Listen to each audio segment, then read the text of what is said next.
இசையை கத்துக்கிறவங்க நிறைய பேரு, ஆனா இசையை கத்து கொடுக்கறவங்க சிலர் தான். உங்க கலையை கரியரா மாத்துங்களேன். டிவிஜிஸ் ஐமா diploma in music teacher training DMTT-ல உடனே சேர்ந்துடுங்க. நீதிபதிகளை நியமிக்கும் உச்சநீதிமன்ற கொலிஜியம் அதற்கான காரணங்களை வெளிப்படையாக தெரிவிக்காமல் இருப்பது திறம்பட பணியாற்றும் நீதிபதிகளுக்கு செய்யும் அநீதியாகும் என உச்சநீதிமன்ற நீதிபதி உஜ்ஜல் புயான் தெரிவித்துள்ளது பரபரப்பை ஏற்படுத்தியுள்ளது. டெல்லியில் விதி சட்ட ஆராய்ச்சி நிறுவனம் சார்பில் நடந்த நிகழ்ச்சியில் கலந்து கொண்டு பேசிய உஜ்ஜல் புயான், நீதிபதிகள் நியமனங்களை உச்சநீதிமன்ற கொலிஜியமே பரிந்துரை செய்து வருவதாகவும், கடந்த 3 பரிந்துரைகளின் போதும் நீதிபதிகள் உயர் பதவிக்கு உயர்த்தப்படுவதற்கான காரணங்களை கொலிஜியம் வெளிப்படையாக தெரிவிக்காமல் இருப்பதாகவும் குற்றம் சாட்டியுள்ளார்.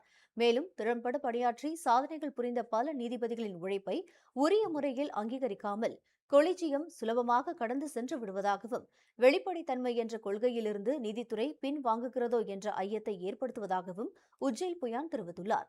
அதே சமயம் தகுதியற்ற நபர்கள் நீதித்துறைக்குள் நுழைவதை தடுக்க கொலிஜியத்தில் விவாதம் நடத்தப்பட வேண்டும் என்று தெரிவித்த உஜ்ஜல் புயான், முன்பெல்லாம் நீதிபதிகள் நியமனத்தின் போது ஒரு சில காரணங்களையாவது கொலிஜியம் தெரிவித்து வந்ததாகவும், ஆனால் சமீப காலங்களாக ஒரே பாணியில் அறிக்கைகள் வெளியாவது கவலை அளிப்பதாக உள்ளது என்று விமர்சித்தார்.